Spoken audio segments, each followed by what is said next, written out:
Hey guys, welcome back. My name is Chris Knight. I'm the business development manager here with Red Door Property Management, which you already know that. And who am I joined with? It's Mike Taylor, broker owner here at Red Door. And we are about to dive into the market reports for the month of May 2024. I can't wait to get into this. A lot of the drama from last month with the days on market. I can't wait to see if that's continued. In all honesty, we've already taken a sneak peek. You're going to like what we get into here. So stay tuned. Mike, how you doing? Excellent, Chris. Excellent. I'm really excited. This is like May. We're getting into the height of leasing season. This is exciting times for us. Exactly. The height of leasing season. And I was so concerned when we went over last month's reports with the days on market, some showing some pretty scary numbers, and how that was going to correlate with what we were seeing here at Red Door, which lucky enough, our days on market did not correlate, which is likely due to our follow-up and updating our investors on what the activity levels are like, and then making the adjustments necessary in order to place tenants a little bit quicker. So I was relieved to see that that's not what our experience was. So it's all about adjusting quickly there. So anyway, I was a little bit relieved to at least have that aspect not correlate with what we were experiencing.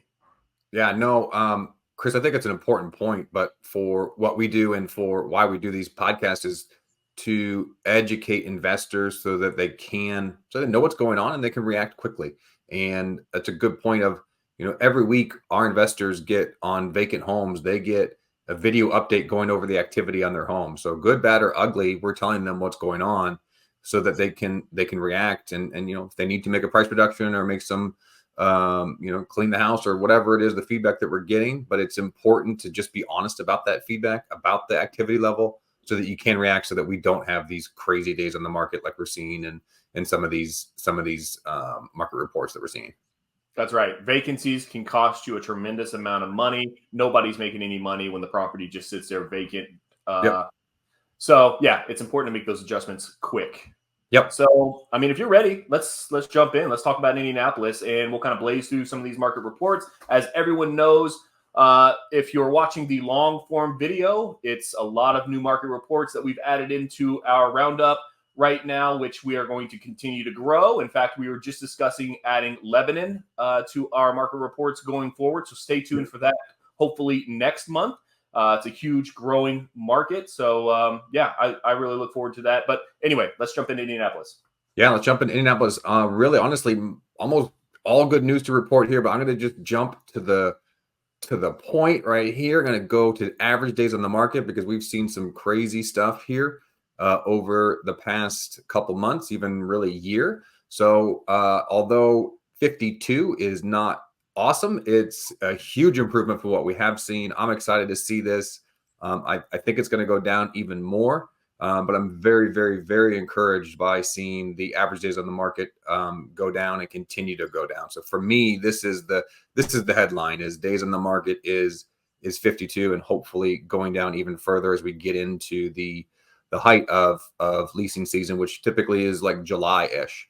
So we've still got a couple more months of increased activity, and you'll see on the next slide, inventory looks good to support that theory. So for me, the big headline here is days on the market is down 27% from last month, 21% from last year.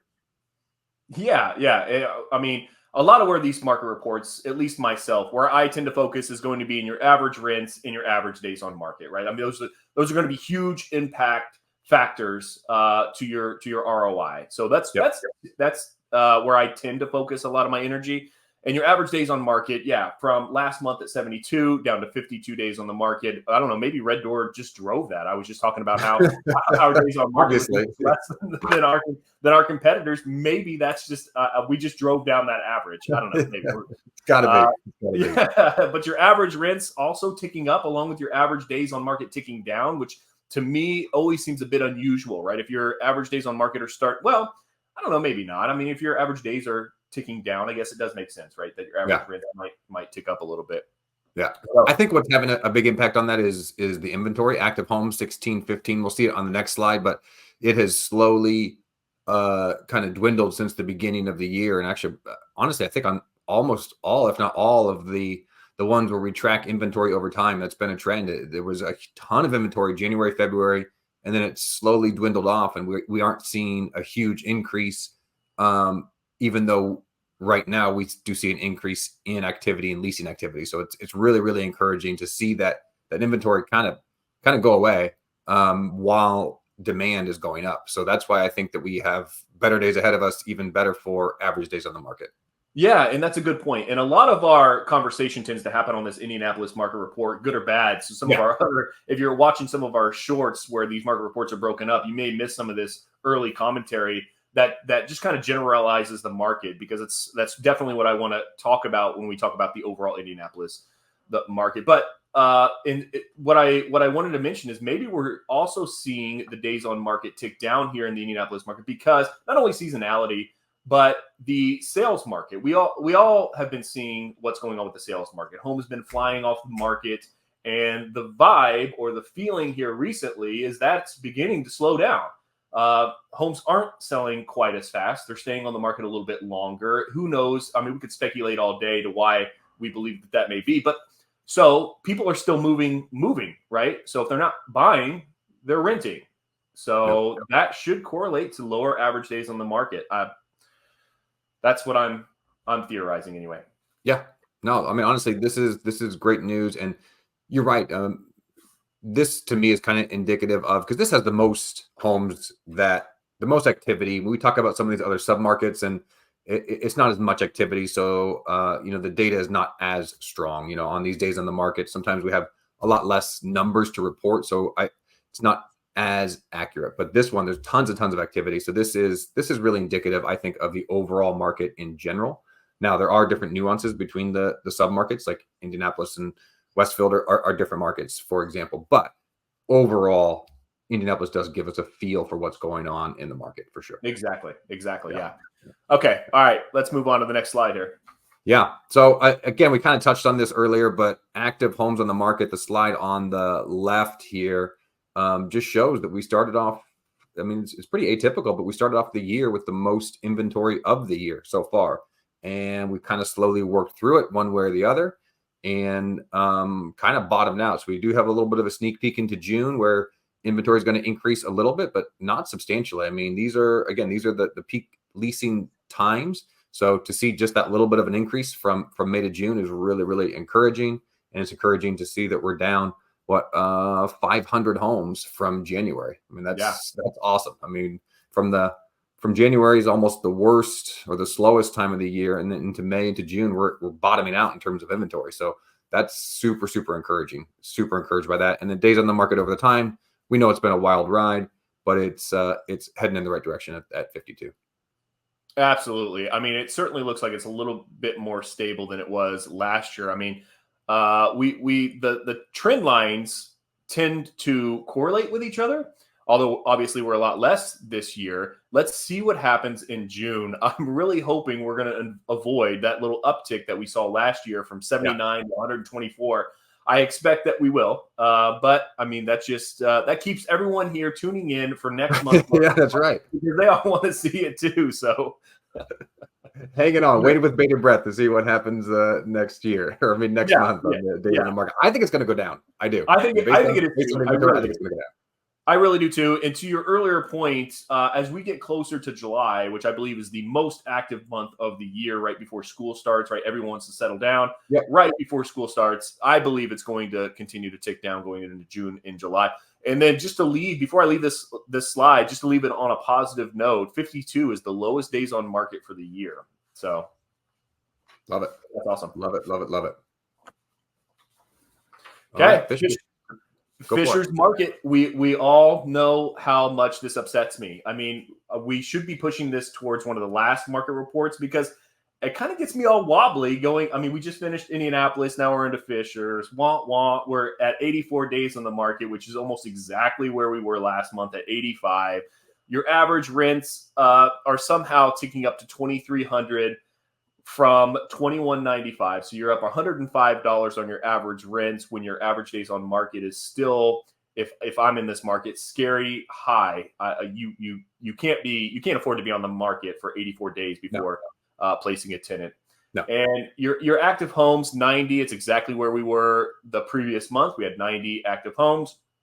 Now, the only real positive news I'm seeing for the Fishers market, and then I'll turn it to a little bit more of a positive note here in a second. But the average sales price at 370, 192 is up almost 2%. So it's up from 363 last month. Again, this is the investor's point of view. So this is going to be any home that's sold under the $500,000 price point. And then total of homes sold at 98, which is up 10 from the previous month, which is really not a big surprise with the sales market.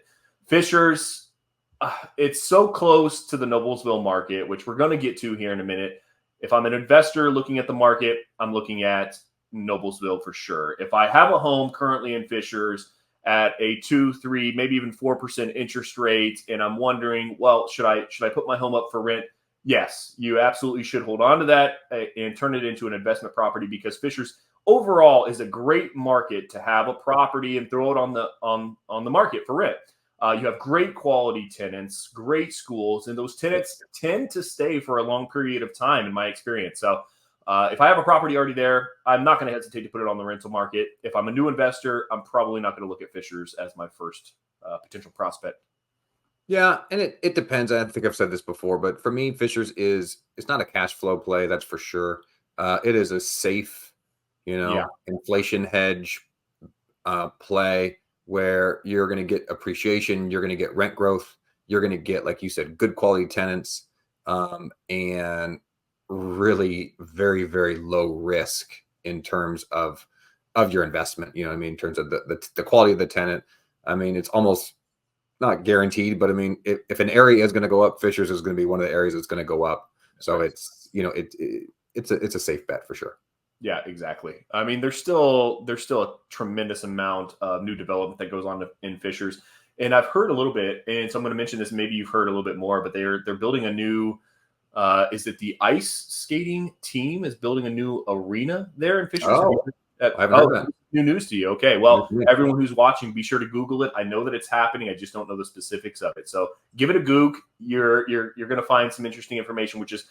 I would imagine only going to continue to drive the Fishers market. The leadership in Fishers has done an excellent job at driving that area for sure. Yeah, it's a great area. It's just a great area. Okay. All right. Moving on here. Active homes, man, talk about correlating with last year. You're going to get a sneak peek into June. We're going to get up to 119 active homes in the market. 90, which was right along with our lowest for the year. But really close, right? You're within 12 homes. Yeah. Days on market, we continue to see that tick up. We'll see. I expect June and July. I still in the Fishers market expect it to decline and go down a little bit because again, the school systems are amazing. I think there's going to be a lot more traffic driven to this market for July and June and July. So I expect that to tick down. So there you go. I finished it on a positive words. That's the best I can do. Well, what's interesting is that we are seeing it. We do have that sneak peek into June, and we do have an increase. But that's kind of more normal than what we saw in Indy. In Indy, we had that like crazy drive down from January. For some reason, we had a ton of inventory hit the market in January or on the market in January, and then it slowly dwindled. We don't have that here in Fishers. So to see that tick up is not necessarily concerning because we didn't have the huge inventory to start with. So this is the inventory influx is a bit more normal for seasonality. And you can see the same thing happened last year, and days on the market went all the way down to 23 in September last year. Good point. Yeah. Solid point. So yeah, I'm with you. I think this is going to go down too. Okay. All right. Let's move into a much more optimistic outlook. Noblesville, let's go. This is the market that we should all be looking at. If you have money that you're looking to put into play, Noblesville is the market you're going to be looking at for a couple different reasons. Honestly, I'd be looking at it as a short-term rental play right along with a long-term rental play. But this is a long-term rental market report, so let's keep our focus there for at least the time being.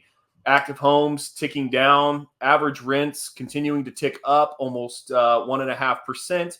And the average days on market, although it's up 69%, I'm not concerned about it. 39, especially if you've paid attention during any of these other market reports, 39 is looking like a lucrative play. Yeah. So it's up from 23 the previous month, but 39 is not something I'm going to be overly concerned about. Now, here is something I'm going to mention very quickly. Your average sales price, 377, up 12%, 11.5% from the prior month. So hallelujah. If you bought a property in this area last month, you're looking really good. You're looking really smart because you're up 12% on your money just darn near overnight. So Noblesville is where I'm going to be looking at as one of the top markets to invest in right now. Yeah. And I will say, on just a comment on the average sales price, I feel like that is like a little bit high for Noblesville, because if you're an investor, I mean, there's still plenty of homes way below that 377 price point. Because to me, if I look at that and I go, oh man, 377, but only 1,900 for the average rent. Keep in mind, that's not just investors buying homes, right? So that is also including probably mostly single family homes, owner occupied. And so I just want to highlight that there's still plenty of homes probably under 300 in the Noblesville market that are available. It's not necessarily a correlation of, if you spend 377, it's going to be an average rent of 1,900. I don't think that's necessarily a direct correlation. That's a really good point. Yeah. And we'll see how consistent that remains. Maybe that's just an uptick because, again, as we kind of mentioned during the Indianapolis market reports, the vibe that I'm hearing from some of my other realtor friends here in the area is that the sales market's continuing to start to slow down. So I don't want to mention that it's any indication of a correction that's happening, but it is starting to slow down. So I'll be interested to see if that average sales price holds as the months come. I wouldn't be surprised if that did tick down. I mean, last month alone, we were looking at 338 as an average sales price with almost the exact same average rent. We were 1875, which looks like a much better investor play. Yeah, I mean, Noblesville is a solid market, and we'll see on the next slide when we get into inventory. It's kind of the same story with Indy, where we had a lot of inventory in January, and it's kind of slowly trickled down. So I think days on the market's also going to remain good, and rents, as we can see a sneak peek here in June, rents are going to continue to climb. Exactly. Yeah, that's another important mention that I hadn't even gone over yet. Yeah, you're looking at over 1,900 is what we're going to be looking at for a sneak peek in rents in June. So if by chance you are looking at a purchase play here, your rents could be going up right along with your appreciation or the value of property. Yeah, I mean, we don't know. That's what it is right now, and we don't know what it's going to end at, but it's looking like it's going to be like 1950, something like that. I mean, that's a big jump for 1 month. Yeah. All right, let's move it along here. So active homes, we already mentioned. We're looking at darn near our lowest number of active homes for the year. In your average days on market, it almost correlates again along with last year. You have that little uptick in March where we had the same thing happen last year. And then in April, we had our lowest days on the market for the year. And then we had this tiny little uptake, which doesn't correlate with last year, but I absolutely expect that to level out. And then again, with seasonality, as we get into June and July, without a doubt, Noblesville's got the school systems. I think that'll definitely tick right back down to near 23. If I wouldn't be surprised. Yeah, I guess it's refreshing to not have crazy numbers on days on the market. You know what I mean? I mean, look at the 74 a couple months ago and 100 and something elsewhere. It's refreshing to report some good news on the days on the market. Maybe we should just call it here. Let's just call it now. We don't want to go to Westfield. We don't want to go to Westfield. Oh no! Sneak peek into Westfield. Tune out now. Turn off your television sets. That's a wrap. All right, here we go. Let's do this. Oh, are we sure we can't just skip this one this month? Because wow, we put these in this order. This is not the order we should be going in, or maybe it is. Maybe we should be ending. All of our positive news should be at the tail end of this entire market report. We'll just start with just terrible news. Yeah, exactly. Yeah. Well, here it is, the meat of it, the terrible news. Westfield, I don't know what is going on here, but we've seen, anybody who's watched this podcast knows that I'm a huge fan of Westfield. I own homes at Westfield. I am still a long-term believer in Westfield, but I will say in the short term, this looks awful. Days on the market is 106. That is crazy. and rents seem to be flattening out, and then the sneak peek into June does show a bit of a decline next month. So short term, this does not look awesome. I will say though, however, it has had such a run up.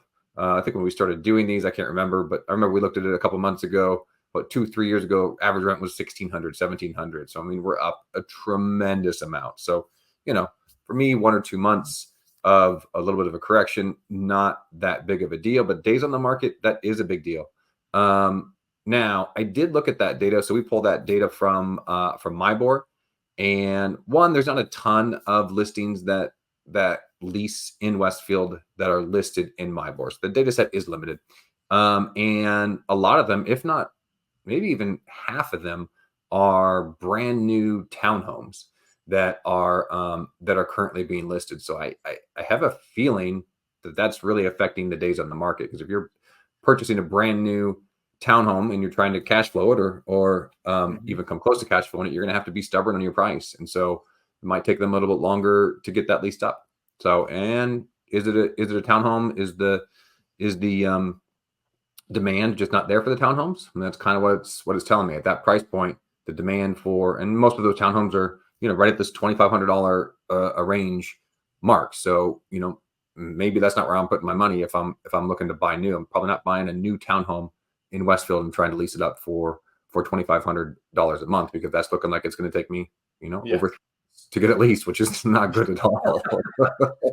Yeah. So as you were talking and as I'm absorbing some of that, and I agree with everything you've probably said, I was thinking, who's investing in Westfield? And what I was thinking is probably the ones who are immediately putting their money there are probably not looking at all of these immediate numbers, which are, in my opinion, saying this isn't the first place to look.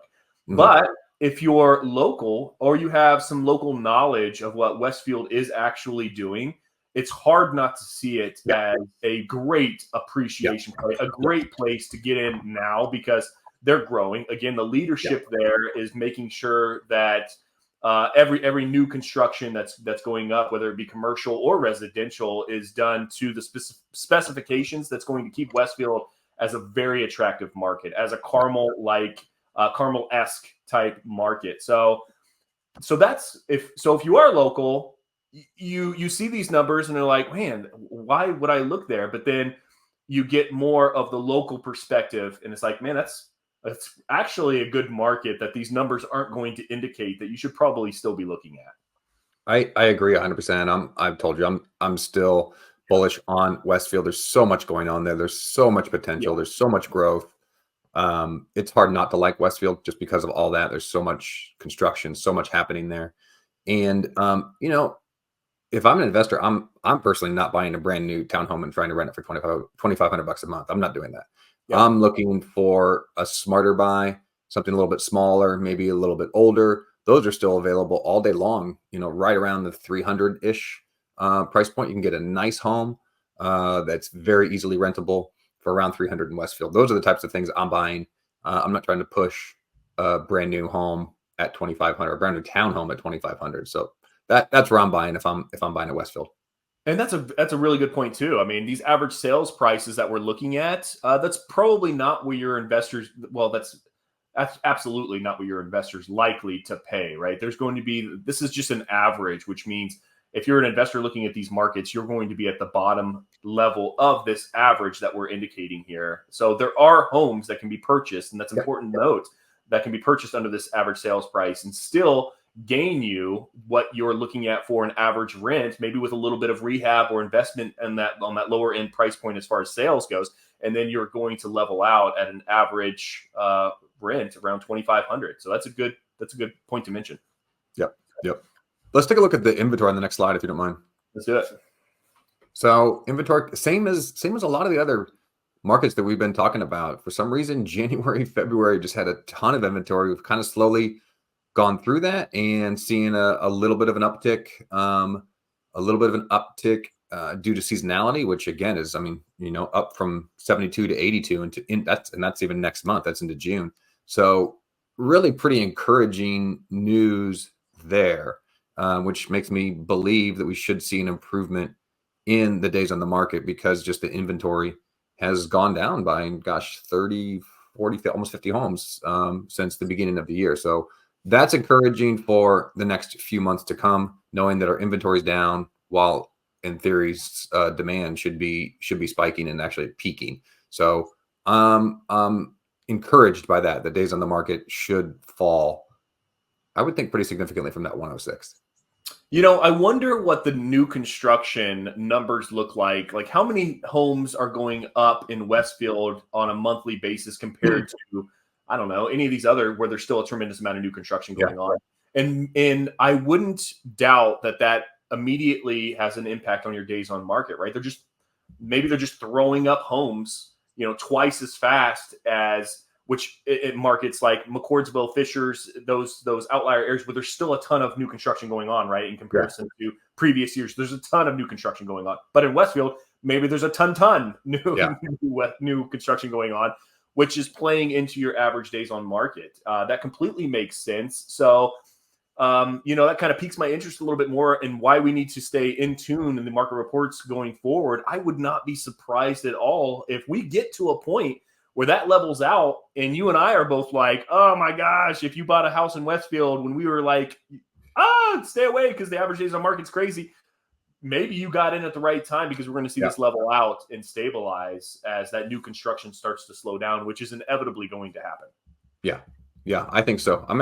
I'm really pretty optimistic about the days on the market here. I mean, it can't get much worse. Yeah, that's a solid point. Yeah, exactly. The worst it could possibly get is 123. Let's hope. Let's hope we don't go back to that. All right, let's move it along here. Greenwood is a market that I have continuously compared to Noblesville because the numbers they just correlate so well, all the way from your active homes to your average rents to your average days on market. And they do yet again this month. Your average days on market, which is exactly where my eyes go first, like I've mentioned in previous market reports, 37 average days on market. And this is coming from, so if you only jumped into this, if you're just joining us now and you're coming from Westfield's market report at 106, and then you're seeing an average days on market at 37 in Greenwood, you probably just shut us off and immediately contacted your realtor and said, find me a property in Greenwood right now because it looks so good. But active homes, 106 active homes, which is identical to what we were seeing last month. Your average rents in this area up almost 5% at 1831, up from 1745 last month. So let's go. That is awesome. And your average days on market are at 37 in Greenwood, which absolutely correlates to even what we see here at Red Doors, probably just under that, probably closer to the high 20s as an average in the Greenwood area. But that's market wide at 37 there in Greenwood is stellar. And that's clearly indicated by just below that, down 61% from month over month. And the average sales price, it's affordable. Now, if I was comparing Noblesville and Greenwood, in Noblesville, we saw that tremendous uptick, right? It was up 12%, up to 377, if I'm not mistaken. And here, we're still up 6%, just over 6%, and we're at 333 as an average sales price with an average rent at 1831. So again, you're going to be purchasing under the 333 if you're an investor in this market. And you can still secure an average rent of around 1831. This is a market you have to be looking at. Yeah. And I mean, this month is all good news for Greenwood. I mean, inventory is down, rent is up, rent sneak peek is going up in June, days on the market is down, sales price is up. I mean, this is just all good news for Greenwood this month. Even the sneak peek in the median rental price, you're looking at next month of June. Get ready because we're going to uptick just a little bit more. Yep. This is awesome. I like it. Yep. Anything else you want to say about this one? No, I mean, it's a lot of these markets, the reason we highlight them is because they are good, solid markets. They're good long-term investments. That's kind of the way that we look at it. And Greenwood is definitely falls into that category. Great market, great schools, good renters. So it just falls into that category as well. Yeah, exactly. Yeah. So here we go. Active homes. This year, we are well under the active homes compared to last year, which is a little bit surprising to me because there is, again, still new construction going on in Greenwood. So Maybe that is because your tenant prospects are becoming more and more aware of all the good things going on in Greenwood, so they're rushing to this market a little bit quicker. So it's reducing your inventory, even though that there's new construction. Anyway, it's good. It's good signs, and it's stable, right? I mean, yeah. I mean, I'm blocking out the days on market over there because that's not indicating a more stable. But let's just talk about active homes. I mean, it's stable in that area, so that's good. And then the days on market, I mean, what do you say about that? It's bouncing all over. It is bouncing all over. I mean, honestly, I gotta kind of think that the limited data set has something to do with that for sure, because that is a wild ride. I mean, look at that from last year, from 103 down to 8. I mean, that's super, super crazy. I would honestly focus more on the inventory. That's really indicative of what's going to happen. And we're down 34 homes from last year. So that's good. That's kind of the trend that we're seeing, is inventory is actually down this year, and that's great going into the busy season. Absolutely, exactly. Yeah. Yep. Okay, let's move on. Anderson. So, Mike, you want Anderson market?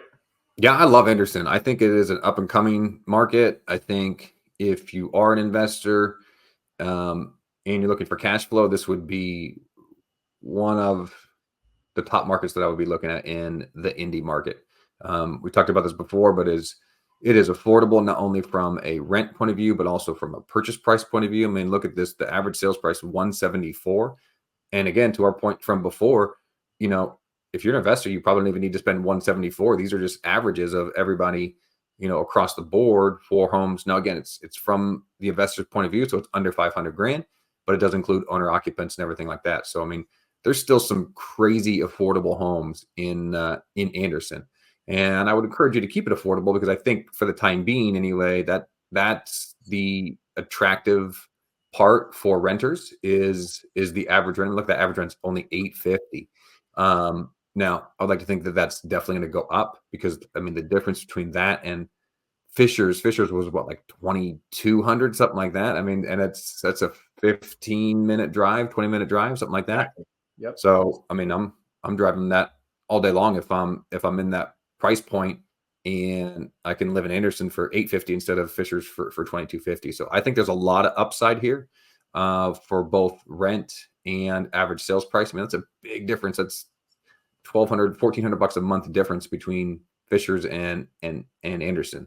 So I think there's a ton of upside here. I'm excited about this market. This is we're seeing a lot of activity. I think you said you're talking to a lot of people, and Anderson's definitely gaining some popularity. Yeah. It's exactly what I was about to mention. Yeah. And I mentioned this during our last month's market report for Anderson I talked to a lot of new investors to the market, and there's a ton of investor interest driven to not only Anderson, and we'll talk about another market that's being driven or rather driving a lot of investor interest as well. But Anderson is such a good play because look at the price points. I mean, you can purchase a property here, like you've already alluded to, and it's close enough to Noblesville and Fishers that, and those are, and Noblesville and Fishers are such great markets, and there's such a leadership desire to continue to grow those markets that they're only going to bleed closer into the Anderson. Anderson University is there, and I know that school continues to grow. So those markets, which also have pretty good employment opportunities, great small business opportunities, that's inevitable to bleed into the Anderson market. So if you can get in at this price point and still make money, if you were to put your property on the market for rent today, just think about what you're going to see in 5, God forbid, 10 years down the road. Yes, this is a market you're looking at. Absolutely. Not to mention, let me look at the days on the market. 16 days on the market. I mean, that's what it should be for everywhere, but it's not. But it is here. So I mean, this market is on fire. Which should tell you something, because like I've already mentioned, that's exactly where my eyes always go to, and it has a couple times here. But I just want to verbalize the massive attention you should be giving this area if you're a new investor to the market. So that's where my mind wants to stick, is I want to get that out there, that this should be a market you're looking at. But you're right. Average days on market at 16. That number alone indicates you should be looking at this market. With everything else that's going on in some of these, I mean, we have seen a big improvement in days on the market this month over the last, but they're still higher than we're used to seeing. I mean, 30, 40, 50 days in the market, we're celebrating that because it's down from what it was, but the reality is that's still a little bit higher than I'm comfortable with. If I'm an investor, I want to see my home vacant for less than 30 days. Yeah. And so in this market, if we're seeing 16 days in the market, I mean, gosh, that is amazing. Exactly. Yeah. That's exactly right. So, okay. Anderson. Yeah, good for you, Anderson. Well done. Here we go. Okay, Avon market. So we're going to do a little bit of a roundup here on the west side because we're going to get into Avon, Brownsburg, and Plainfield. So if you're attentive to any one of these markets, if you have a house in Brownsburg, you should still pay attention to what's going on in Avon and Plainfield. If you have a house in Avon, same thing. You should still be paying attention to what's going on in Brownsburg and Plainfield because they are such equivalent markets. Great school systems, and it just kind of covers the entire west side. But Avon market, what a really good market to be a part of. It's a smaller market still. Again, I feel like I say this so often, but again, new construction is happening in Avon, and the leadership in the Avon, Brownsburg, and Plainfield markets are continuing to have a strong desire to keep it an attractive market, and really keep prices ultimately a little bit higher to keep the school systems attractive. Active homes, 35 active homes in the market. Average rents are up 4%, and your average days on market, which this is the absolute crazy part. This is up 153% month over month, which we were at 15 last month. Okay, 15 average days on the market. This is starting to sound like an Anderson market. Yeah, right. Average days on market at 38. We get a sneak peek on your median rental price over time that's going to tick up over $2,100 next month. So it's going to continue to tick up nearly another 4%. Average sales price is up almost 10% month over month. That's absolutely crazy. And again, you're going to have a lot of residential home occupant attention here at 359. So your investor price point is going to be well under 359 in my opinion. Yeah.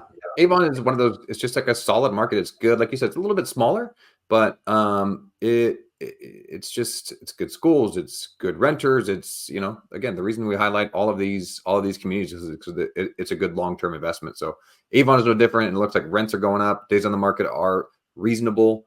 And I think Avon is a good market. Yeah, let's blaze over to Brownsburg next. We're going to see a very similar set of numbers here. Active homes, 22, which is down from 25 last month. So it's a very small market, very similar to what you're seeing over in Avon. Your average rents are actually down from last month, which is a little bit surprising. But again, the numbers are pretty consistent with what you're seeing over in Avon.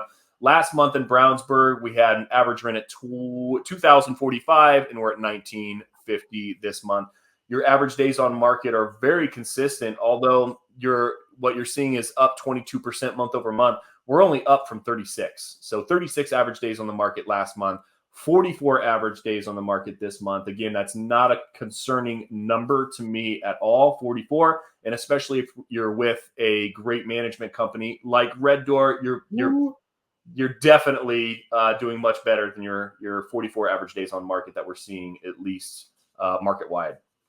Yeah, that's actually pretty good. I mean, like we talk about, days on the market's been wild and a little bit higher than what we like to see. So 44 is actually pretty encouraging. And again, it falls kind of in the same line as Avon. Good community, strong community, good long term play in Brownsburg. Yeah, absolutely. Then we're going to jump over to Plainfield. Mike, do you want to? I'll let you take over one of these if you want. Why don't you take Plainfield? Yeah. So Plainfield, for those not familiar, is also on the west side, kind of southwest side, more by the airport, really. I think it probably even butts up to the airport. So lots going on there. There's a new big community going out there. Hankey Development is developing like a golf course community out there. So lots of activity out there. But it kind of is the same story with with the rest of the West Side. It's the active homes 29, so a little bit smaller of an area, but that doesn't mean it's a bad investment. So the average rent $17.99, up from May of 23 by 70%, down just slightly from last month. We get a sneak peek. It does look like it's going to dip a little bit. I think we saw that same thing in Brownsburg, but average sales price $347, and there's 50 of those homes selling right now. So again, it's a good solid community. There's lots going on there, and it kind of just fits in with the whole West Side roundup there. It absolutely does. Your active homes is almost identical to the Avon and Brownsburg markets. Your average rents are a little bit lower in the Plainfield area, which knowing what's going on with Plainfield, Avon, and Brownsburg, it doesn't surprise me that the rents are just slightly lower there in the Plainfield market. Great schools, a great market to be a part of. And your average days on market, although we've marked it here as not applicable. And the reason we do that is because the only reason we would do that is because the market data set would be under 10. So under 10 homes that would have leased in the previous month. We don't feel like that's going to represent the market really well enough. But I did pull those numbers just before we jumped on here. And just based on those, we were looking at around 40 days on the market, which again, that's going to correlate, which completely makes sense. It correlates with the Avon and Brownsburg markets that we just ran through. So that's kind of why I blazed through Avon, Brownsburg, and Plainfield, because they are very similar markets. A lot of this is very similar information that's going to be coming out of these market reports. So if you're paying attention to one, you've paid attention to all three. It's a very, very similar market. So I think that wraps up the west side of Indianapolis. Cool. Okay, here we go. All right, we got one more, right? Is our last one? This will be our last one until next month. And then there's going to be another. So next month, don't tune out on Whitestown. You got to stick around.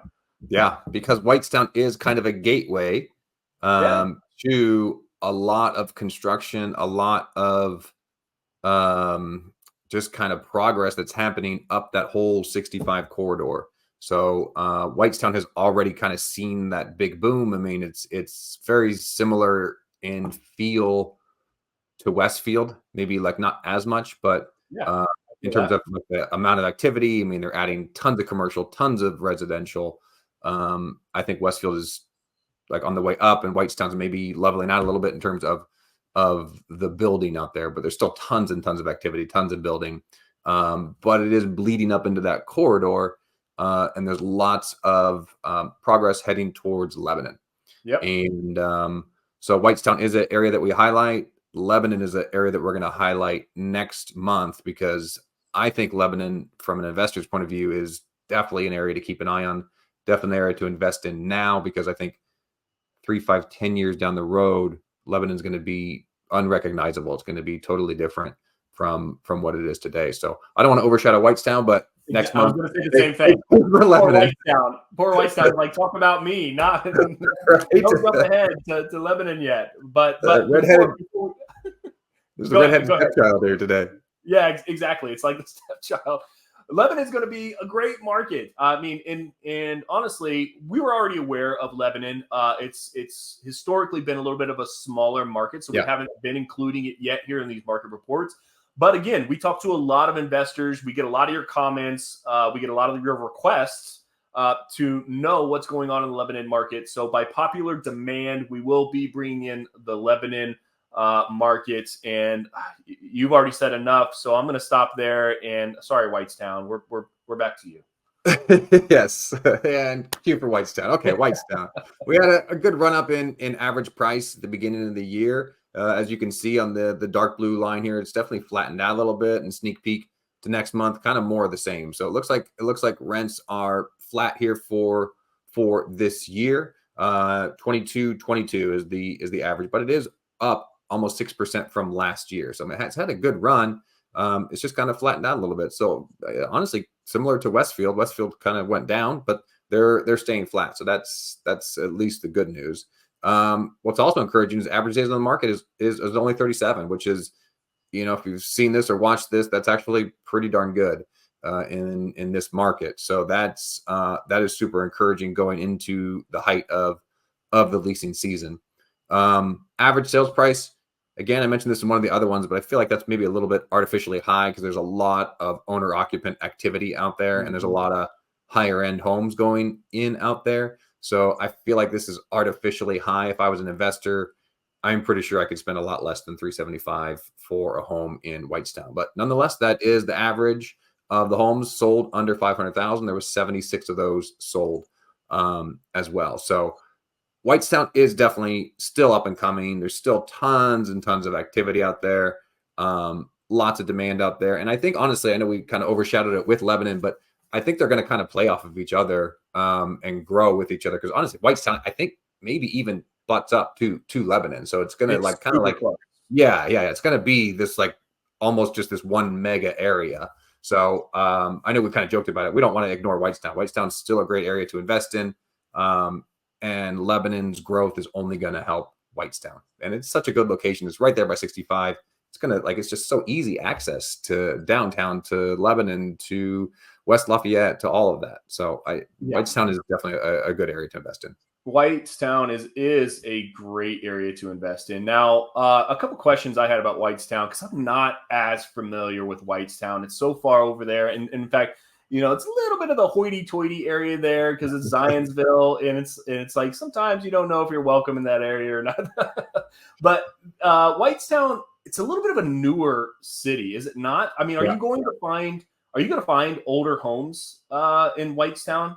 Do you think? Not a ton, honestly. I mean, there are some, and kind of they do have like a little downtown they're trying to revitalize.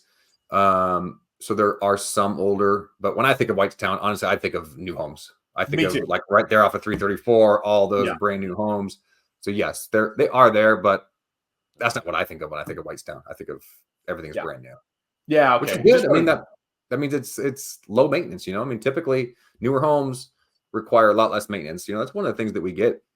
We get to see so many different homes and so many different outcomes. And I will say, newer homes typically have a lot less issues. If we get a home that's built in the 50s, 60s, 70s, maintenance can eat you up. Of course. Yeah. So, and I guess my point there is because we do get investors that want more of a high class area for that reason, lower maintenance costs, but a high class area that secures high quality applicants, extremely low vacancy, and very low turnover costs. And I think that you're absolutely going to see that here in the Whitestown area. But not only are you going to see those good things in a high class area if you're one of those types of investors, but you're also, in my opinion, because of what's happening in Lebanon right now, in the close proximity between those two towns, I think you're going to inevitably see an appreciation play, and average rents are going to continue to tick up in Whitestown. So although it's already considered a high class type play, I think there's much more to come, which is exactly why we're covering this area in the first place. Yeah, I agree. And I mentioned it before. And, one of the reasons why Lebanon is going to grow so much over the next 3 to 5 to 10 years is they are putting a big golf community in there, which is going to probably raise kind of the whole level of not only Lebanon, but the whole area. And that's going to bleed into Whitestown. So I think you're going to see the whole area just really get raised up over the next few years. I completely agree. Well, that's good enough for me. We ready to wrap this up? Yeah, let's do it. Let's call it a day. All right, guys, we couldn't be more thankful for you guys tuning into these videos. We just love continuing to watch those numbers go up. So thank you for watching all of these. We love that you're becoming more and more a part of these conversations. You're commenting, you're requesting new markets, and we're super thankful for that. Whether you ever become a client of Red Door or not, we want to provide you a service of information that you're going to find helpful as you continue to work in this market. So continue to just absorb this information. If there's additional insights that you're curious about, or maybe you don't agree with what we're talking about, maybe you don't see that Lebanon's going to be an awesome play in the future, let us know. We would love to engage in those conversations with you, because our ultimate goal here is to become experts on the market, which in return we can make you guys experts in this market. So Let us know what you think. Again, thank you for your viewership. We appreciate you. And I'm going to go ahead and close it out. We'll catch you in the next video. Thanks, guys. See you guys.